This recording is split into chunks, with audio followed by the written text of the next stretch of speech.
China, the Middle Kingdom, is a civilization which stretches back for more than 3,500 years.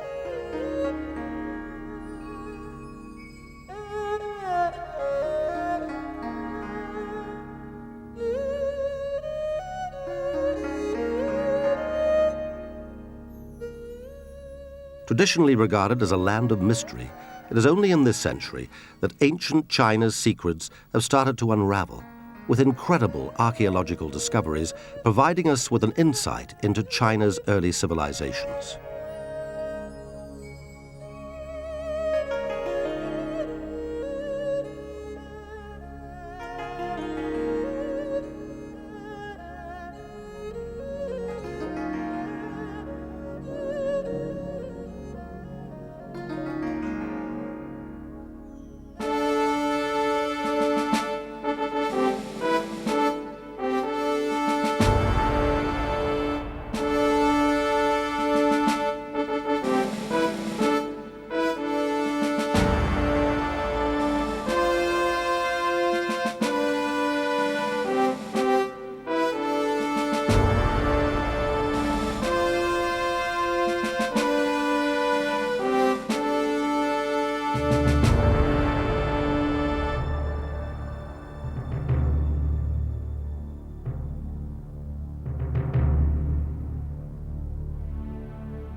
You could be forgiven for thinking that this is Shanghai or Beijing.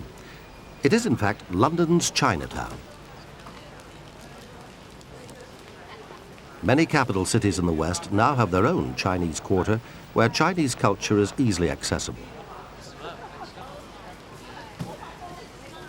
Whilst visitors can experience the flavors and architecture of the East, ancient China still reaches across hundreds of years and thousands of miles, with traditional symbols of lions and dragons abounding.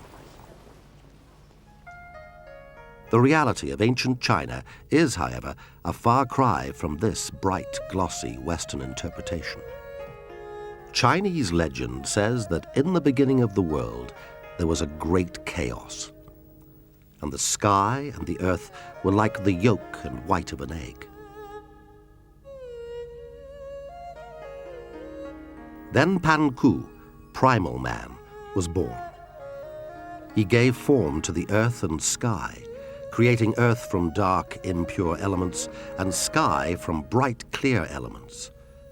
Every day, the sky became 10 feet higher, the earth 10 feet thicker, and Pan Ku became 10 feet taller. Pan Ku lived for 18,000 years, by which time he was very tall. The sky was very high, and the earth was thick and solid. When Pan Ku shed tears, they formed the Yellow and Yangtze rivers.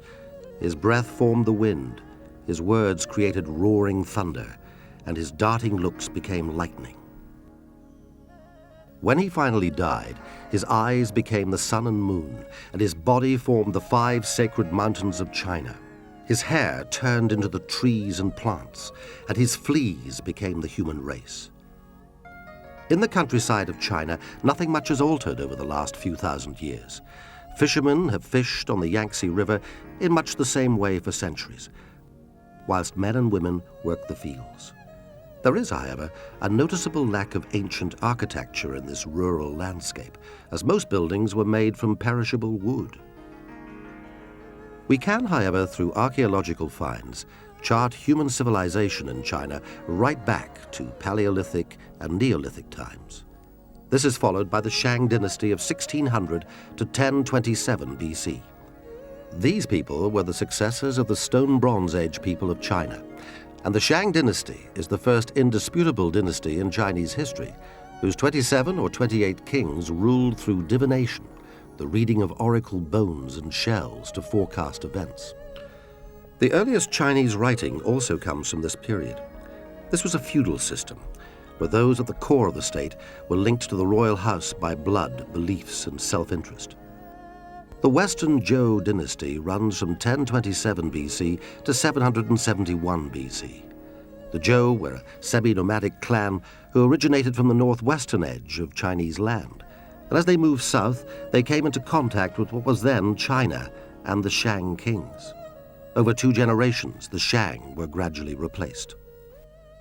About 1000 BC, China, what was then China, which was just a relatively small area in the north, was conquered by the Zhou, what became the Zhou dynasty and the Zhou kings. And they set up, or continued, a feudal system of government, which quickly began to break down until the feudal lords began to take control and set themselves up more or less as princes of separate states. They still had allegiance, allegedly, to this king of Zhou, but in fact they were virtually independent.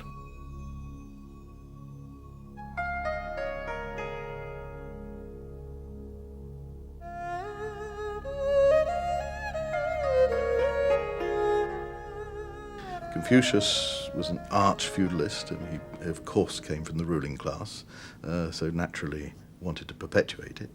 And his teachings, which became king, as it were, for right until this century, Confucius' teachings came out of that. But he wasn't alone. There were other schools of philosophy which advocated other ways of running China, one of which was not feudal. And in around 256 BC, along came a man who we know as the first emperor of China. He was head of a small state, the state of Qin. And he was very much influenced by a quite different philosophy, the legalist philosophy, which said, government should be by merit. The people were rotten and therefore needed to be governed by a series of very harsh measures. He called it rewards and punishments, but there weren't many rewards. He was hot on the punishments. And he actually became extremely successful in organizing his society. It was a terrifying society, but it worked.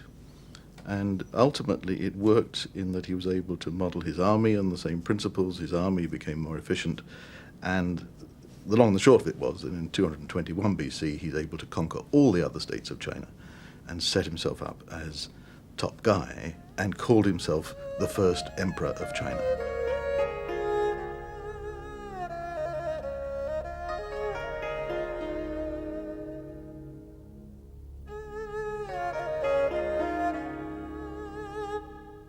Each of these states had begun developing their own scripts for Chinese. He didn't want that. He couldn't communicate properly if he had different scripts. So he set to work, or set people to work, to devise a standardized script for China, which would operate right through his empire. And that standardized script is still with us. So when first emperor of China codified the language, and he forbidden anyone else to use any other scripts. And today, through archaeology, we discovered all kind of evidence showing that writing or writings before the codification by the first emperor of China was in a great diversity. And you can see all kind of like a bird script and script kind of written like a little bird or a little snake. And you can see some new elements being added to the writing, which probably represent some kind of local dialect. And all these things disappeared after the codification, and you can see Chinese writing kind of being brought into the mainstream, and or we see the official writing become something sacred. Nobody can change it. It's a little difficult for people used to English and European languages to conceive, but Chinese script is not dependent upon the sounds of words. It's rather like our number system. The number 8 can be pronounced 8 if you speak English, wheat if you're French, acht if you're German, whatever, but the symbol is the same for all of you. And that's what Chinese characters are like. All Chinese characters are, as it were, numbers. They're symbols for ideas. They're not connected to the sound of the word when you say it. And so, although through his empire people spoke different languages, they all wrote the same, and so he had unity, and he had a means of communicating right across his empire. The first emperor, whose full title was Xing Shi Huangti, made himself emperor in 221 BC. Before taking over the other states of China, he was King Shen of Xin in the northwest of China. He ascended the throne in 246 BC at the tender age of 13, but things had gone far from smoothly at first. The man who actually had control of Qing was Shang's regent, a minister called Lu Puwei. In 238 BC, Shang's own mother was suspected of being involved in a plot against the young king. Shang crushed the rebels, banished Lu Puwei, and was forced to place his own mother under house arrest. Unable to trust his own mother, King Shang became mistrustful of anyone. It is perhaps these events that led to his strict rules. Chang is described by one of his officials as a man with a high-bridged nose, long, narrow eyes, the breast of a bird of prey and the voice of a jackal, of an ungrateful disposition and the mind of a tiger or wolf. Usually he behaved decently to his men, but in the intoxication of success, he only made them his victims. This paints a fairly ruthless picture of the man who became first emperor. He steadily prepared the Qing state for a great destiny, to reunite all of China's lands under one emperor, himself. All Qing men had to dedicate their lives to military service, and systems of rank amongst nobles were removed. Power came from only one source, the king. He abolished the feudal system totally. That is to say, he abolished hereditary class. And China became a society where you were promoted according to merit and according to ability. In order to run this state efficiently, he set about strong centralization measures, and that meant good communications for a start. So he devised a road system, and the roads radiated out from his capital at Xianyang, and his roads went straight, rather like Roman roads, out in star fashion to the furthest boundaries of his empire. He set about the defense of this new state that he'd produced. And one of the most important ways of doing that was to defend it against attack from outside. All China's enemies, once you've got a concept that you can call China, all Chinese enemies came from the north. And he built the Great Wall of China to keep those enemies out. The Great Wall is still one of the 7 wonders of the world, and remains an astounding achievement in terms of its size, stretching over 3,000 miles long from East China to the Gobi Desert, and rising up to a height of 25 feet. Watchtowers were built on rocky heights, and garrisons were erected by riverbanks to accommodate men to staff the wall. Now, bits of that wall had been there before. They'd been built by these various states as they were fighting each other to keep the other states out. But he joined the whole lot up, about 1,400 miles from the sea in the east right across into the desert into the west, and built this Great Wall of China. That helped to keep China safe from attack from the north, and meant he could then think about pacifying what was inside. A famous Chinese folktale, which is over 1,000 years old, tells of a Lady Mengqiang who, on hearing that her husband had died working on the wall, traveled 10,000 miles to find his bones for a proper burial. When she arrived at the wall, she spent days searching for his body, but to no avail. So she lay down by the wall and wept for days. The wall was so moved by her grief that part of it collapsed, revealing her husband's remains. We tend to see the first emperor, that is we in the West, looking in from outside, tend to see him as a very important, dramatically clever, able ruler.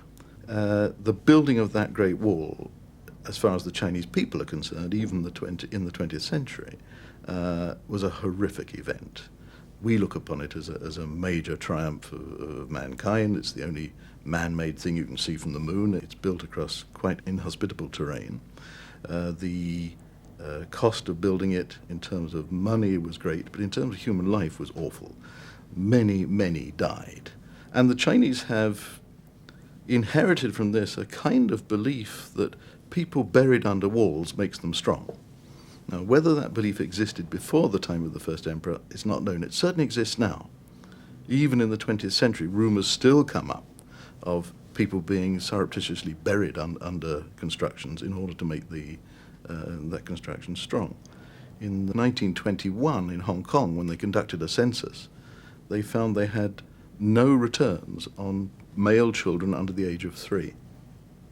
And it was because, at the same time, a rumour was going around Hong Kong that they were going to build a bridge across the harbour, resting on 99 piers, and under each pier was going to be buried a boy baby.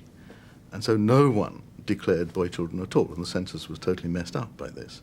And it's the kind of belief which is likely to emerge all the time in Chinese society, and one meets it again and again.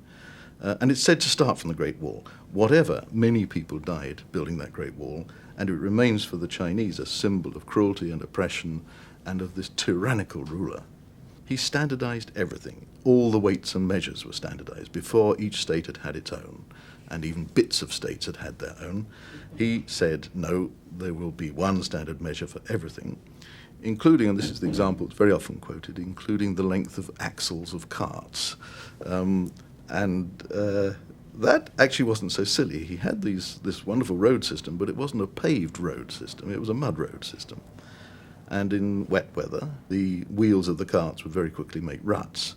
And unless you all have the same length axle, one end of the cart is going to be tilted too much, and if you're unlucky, you're going to have a road accident, and you're going to block your communication system. So he more or less invented the tramway by having these same length axles. He invented standardization of coinage, whereas everyone else had their own coinage before that. He tried to make everything absolutely conform according to what he wanted. The first emperor of China achieved the notion of a unified China, of an empire. It was able to encompass Chinese people who, because they lived over a very wide physical area, developed local customs, local manners of speech, even slightly different local political systems, but there were, that is at the local level, but the notion that China was a whole, was a unity, and that there should be a unified central government was with China forever from then on. Despite his success in unifying China, the first emperor's weakness was his fear of death. There were at least 3 assassination attempts on his life, besides which he had set himself up as the most important man in Chinese history, and only immortality would be a suitable follow-up to his reign on earth. So his preparations for death were as lavish as his palaces and Great Wall. He died in 210 BC whilst on a tour of the eastern provinces, traveling along the Yangtze River and the coast of the Yellow Sea. He had had a dream about fighting a sea god, and was advised that if he wished to become an immortal, he must kill a giant fish with a crossbow. At Chifu, he killed what was most likely a whale, but the bitter irony was that he died a month later. His Grand Counselor, Li Su, and another advisor, afraid of losing their own lives, covered up his death, having his coffin carried around in a covered litter.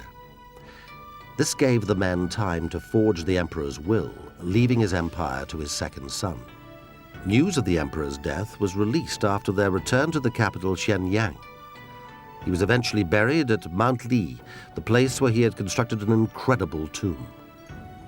The first emperor of China, we know him through books in the Shiji, the records of great grand historian, and it's written in great detail, its family and its achievement, but also described its burial and the grand scale of his tomb construction is described in the book. Sima Xian was an historian who lived about 100 years on from the first emperor and recorded the Shi, or historical records, which discussed how the tomb was built.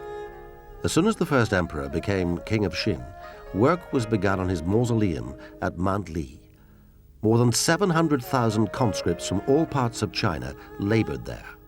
They dug 3 underground streams, they poured molten copper for the outer coffin, and they filled the burial chamber with models of palaces, towers, and official buildings, as well as fine utensils, precious stones, and rarities. The waterways of the empire, the Yellow and Yangtze rivers, were represented by Mercury and were made to flow mechanically. Above, the heavenly constellations were depicted, while below lay a representation of the earth. Lamps using whale oil were installed to burn for a long time. The actual tomb, buried deep under a grassy mound, is in the process of being investigated and preserved, so the magnificence of its interior can only be imagined for the time being.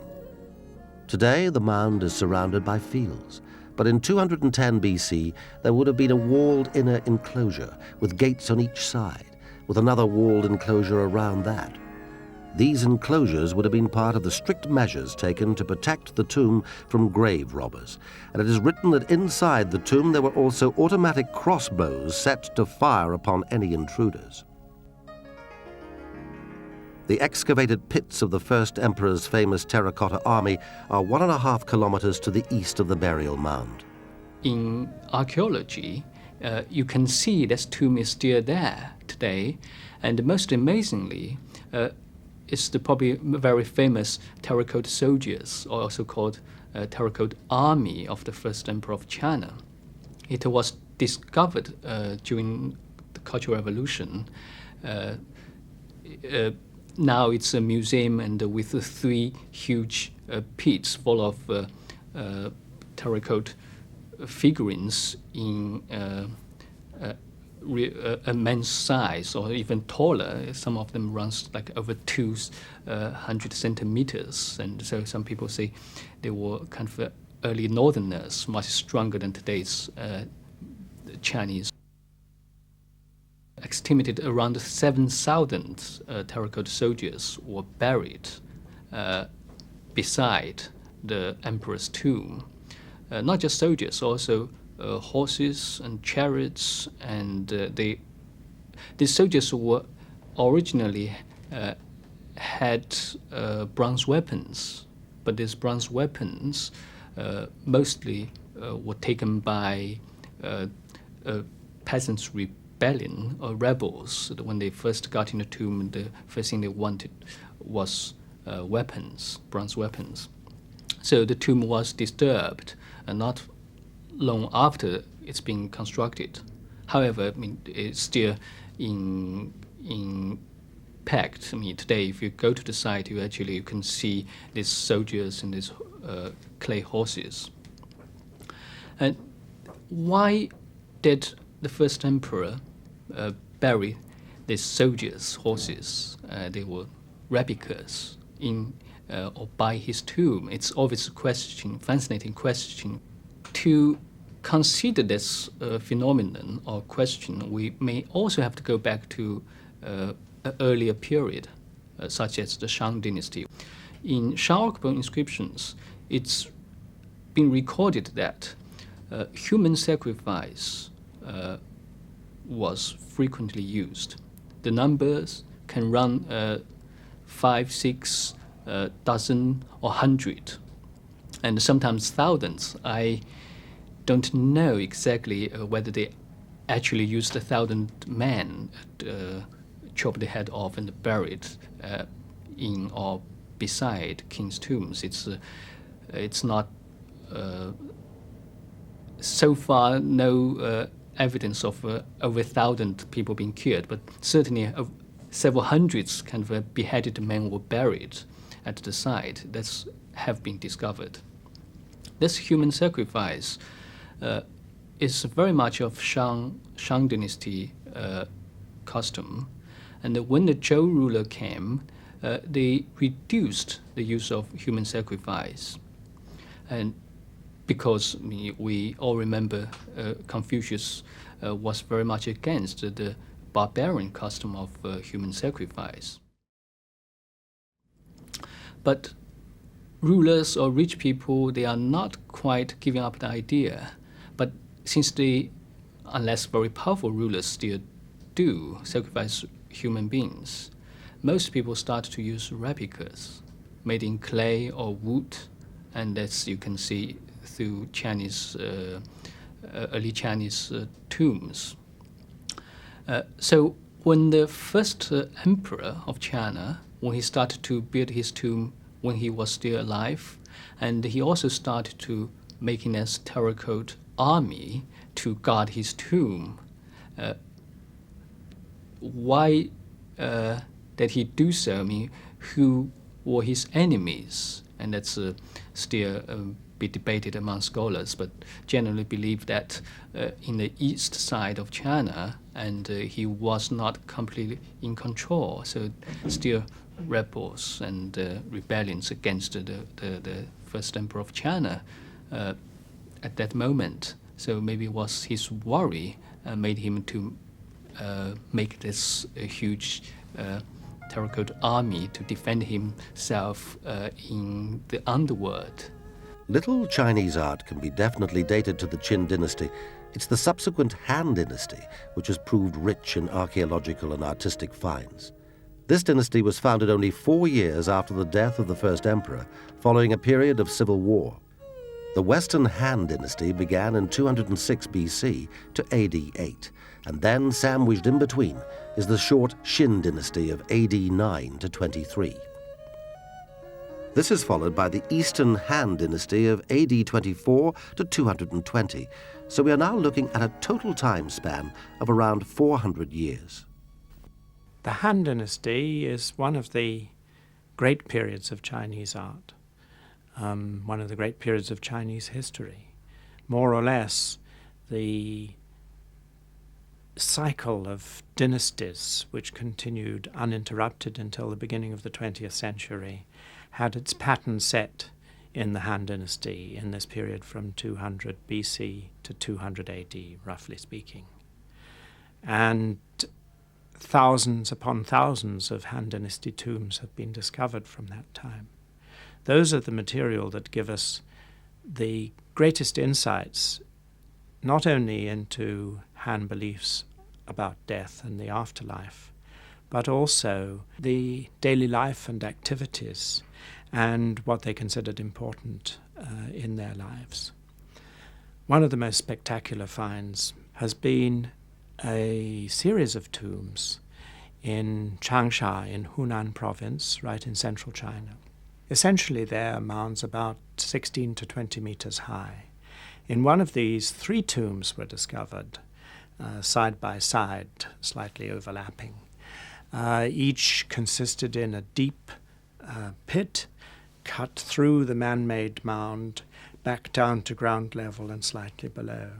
In this was a magnificent heavy timber structure forming a central compartment for the tomb, for the actual coffins, which were a nesting set of coffins, and 4 compartments at the top and bottom and on the 2 sides, which contained grave goods.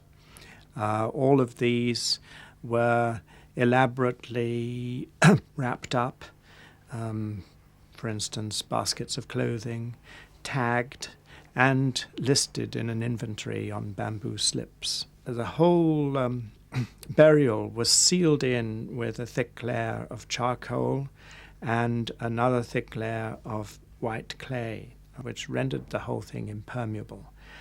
This was a common method of burial in this particular area, and ever since, the beginning of this century, tombs in this area have been discovered that are in good condition.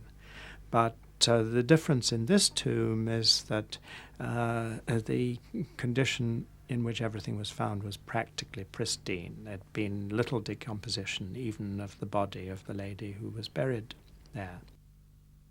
In the nest of three coffins, practically the last object that was deposited in the tomb would have been a silk banner, which was folded and laid on top of the innermost coffin, that containing the body of the lady herself. It appears to be a funerary banner which might have been carried in procession to the grave, and which represents the lady herself, seen with her servants in the center, and her transformation into a heavenly spirit with a snaky body right at the top of the painting.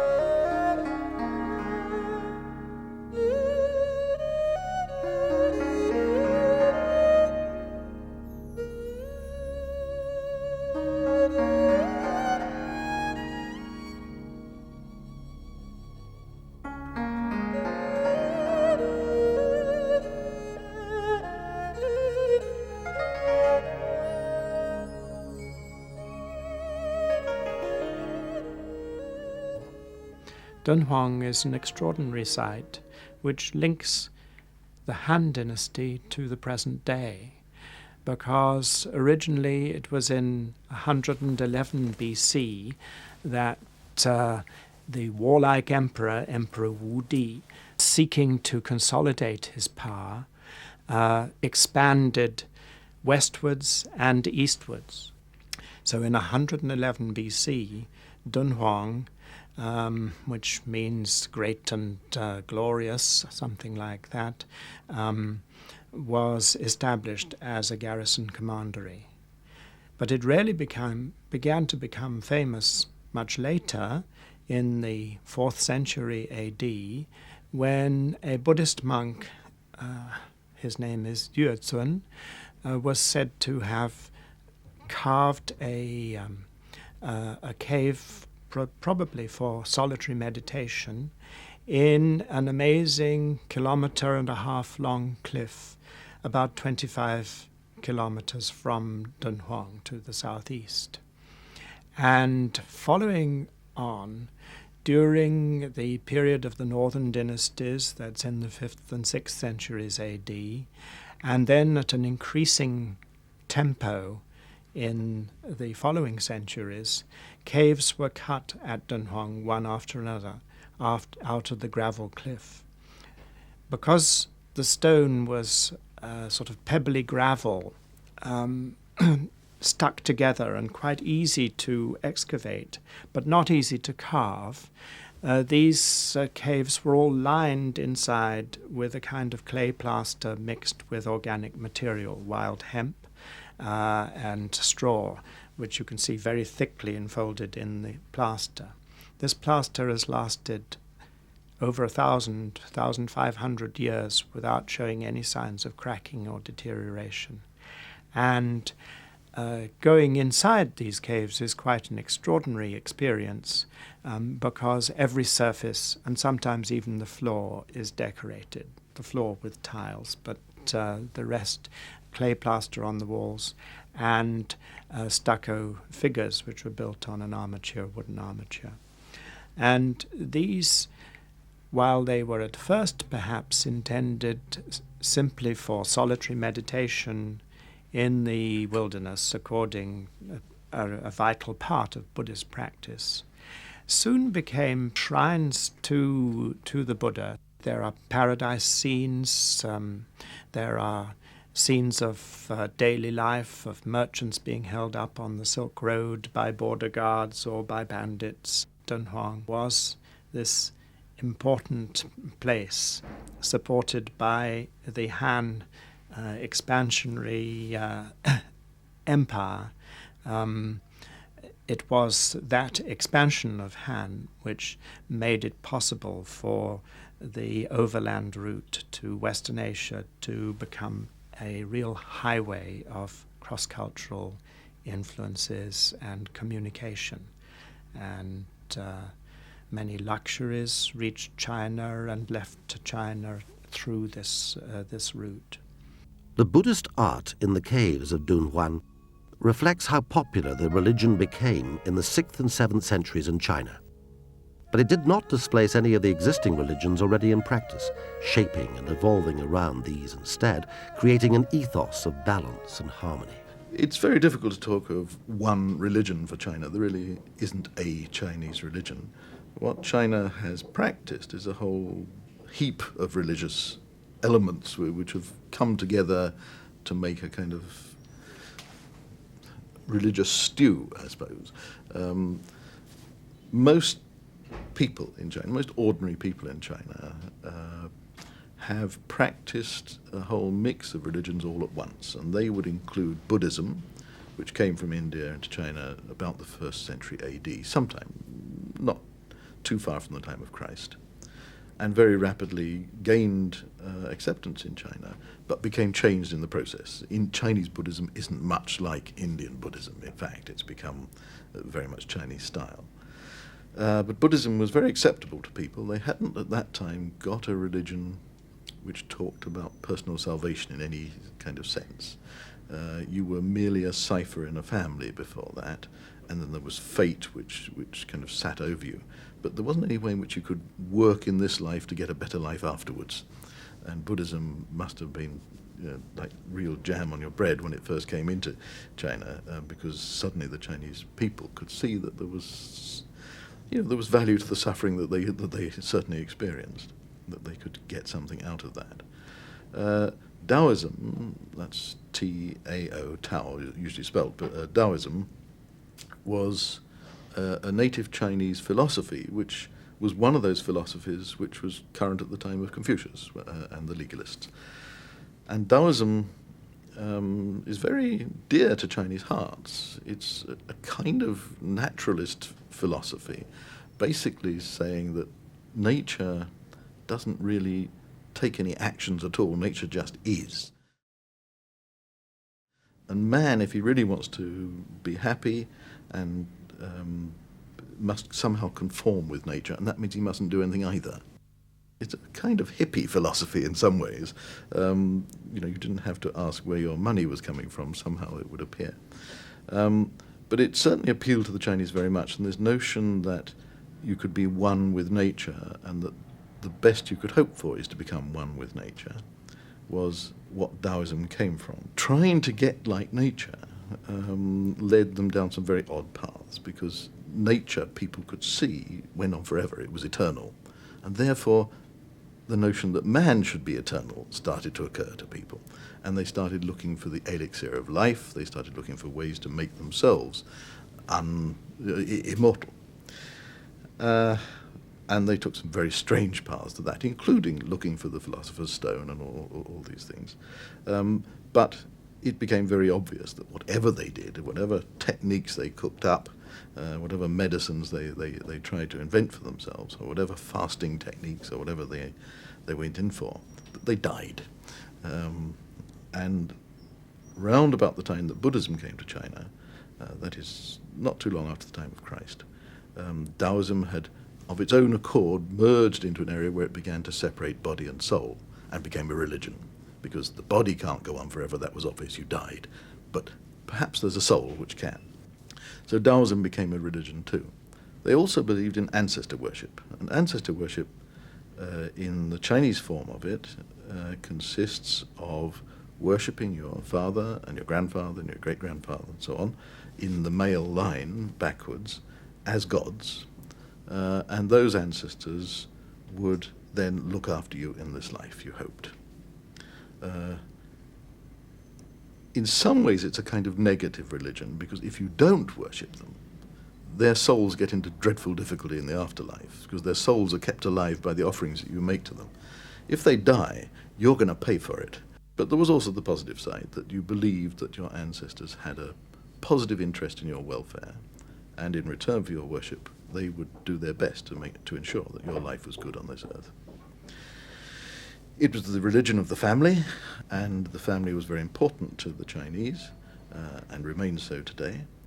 Ancestor worship, Taoism, Buddhism, all kinds of nature beliefs, the beliefs that mountains and trees and streams and things had gods associated with them, which had to be placated and worshipped, and a huge belief in the presence of evil spirits and ghosts everywhere, meant that the Chinese culture was kind of beset with all kinds of religious and quasi-religious phenomena.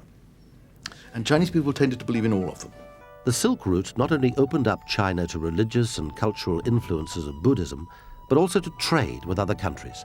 The Silk Route, as its name suggests, was used mainly to trade silk through to Persia and then on to Europe. And this network of roads remained the same throughout later dynasties. Way back in the time of the height of the Roman Empire, had a more or less common boundary with China in Persia. And silk traded across to the Roman Empire, around the time of Christ. The Romans knew about silk. They couldn't produce it. It came from China. And some very odd stories about how they believed. It was rather like the spaghetti tree. They had this vision of the kind of silk tree, which produced this stuff, which they coveted. But trade with China went on, not by sea generally, a little trade by sea with the Arab world, but mostly by land across the old Silk Route and into Persia and then down into Europe. But it wasn't really considered to be a good thing by the Chinese. They didn't really want it. They wanted to be self-sufficient. And in later years, we see this same desire being acted out again and again as Chinese rulers have tried to keep China kind of isolated from the rest of the world. And this has gone on right into, well, really into the 1980s, with just minor attempts by some slightly more enlightened, perhaps emperors, who have tried to trade a bit. And that trade changed over time. There was silk, of course, and later on, probably around the 8th or 9th century, we get tea. The Chinese had started drinking tea themselves by that time. And of course, tea is enormously valuable, not just because people like the flavor, but it's very good for health because you have to boil the water. And it has an immense effect on public health if you're a tea drinking nation. And the Chinese knew about that. And tea was very important for China. Tea was not widely known of in China until the Tang Dynasty around AD 600, when it was introduced from the border country around India. Its arrival in China is actually ascribed to the later period of the Sung Dynasty of AD 960 and onwards. Buddhist monks had discovered that tea contained something which helped to keep them awake during long periods of meditation. This, of course, was caffeine. Chinese legend has it that the Buddhist monk Bodhidharma cut off his eyelids to help keep himself awake whilst meditating. These fell to the ground where they grew into tea bushes. The leaves on the tea bushes were exactly the same shape as his eyelids. The Chinese have over the years developed a special red clay which they use to shape delicate teapots, which is said to improve the flavor of the tea. The worst problem was there was nothing they wanted from the outside world, so they couldn't trade it.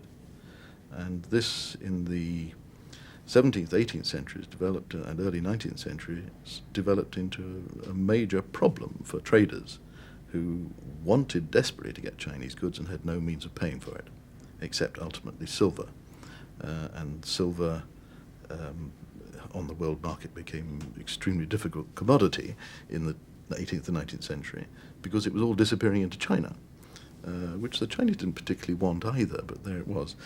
Ultimately, opium was found as a payment instead, and that's a very different story and brings us into a much more recent era, which one could say ends in 1997 with the handing back of Hong Kong to China, Hong Kong having been founded, one could say, on the basis of the opium trade. China's history, which stretches so far back over thousands of years, still has a resounding influence on the way China looks today.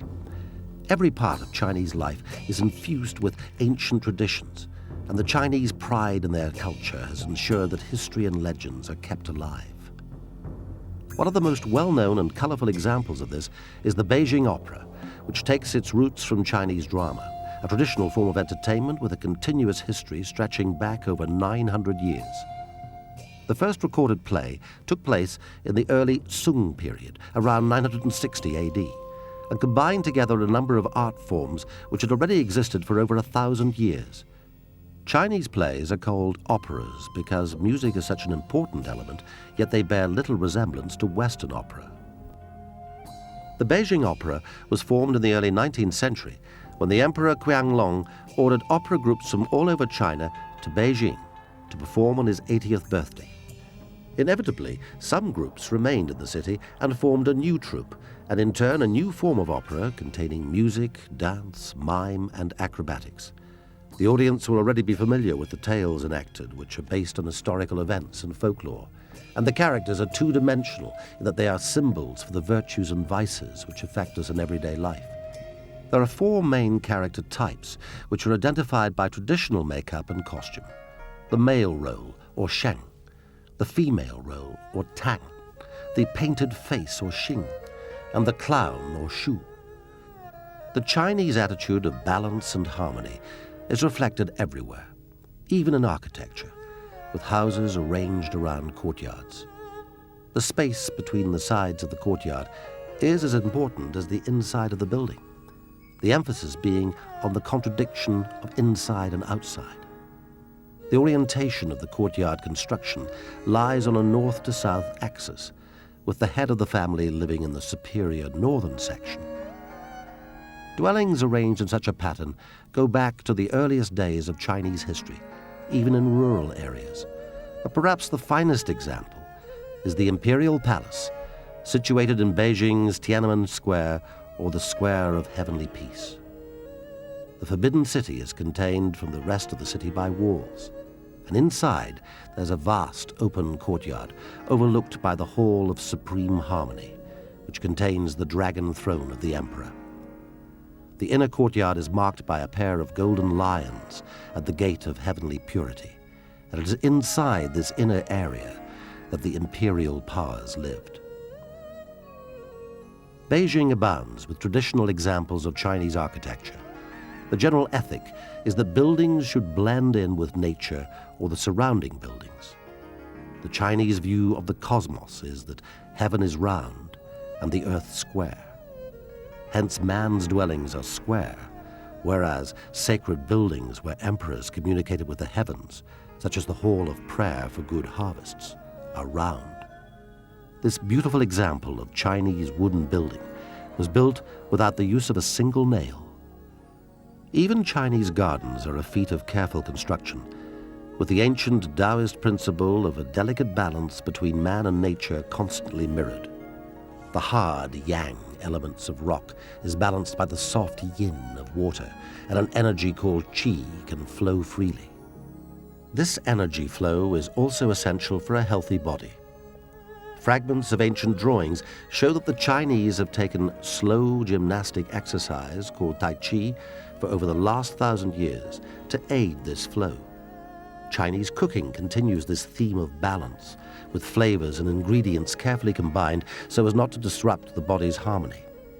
The Chinese practice of herbal medicine has also evolved on Taoist principles, with the earliest herbal written in the 1st century during the Han Dynasty. Most larger towns and cities have apothecaries' shops, which still sell herbs and traditional medicines. So, China's traditions and historical legacy is inextricably bound into Chinese life today. The archaeological discoveries of this century, such as the first emperor's terracotta warriors, and the remaining ancient structures, such as the Great Wall, have contributed greatly to our understanding of China, the Middle Kingdom. They provide insight into moments in China's ancient and diverse history, but doubtless there are still many secrets to be unearthed in the Dragon Land.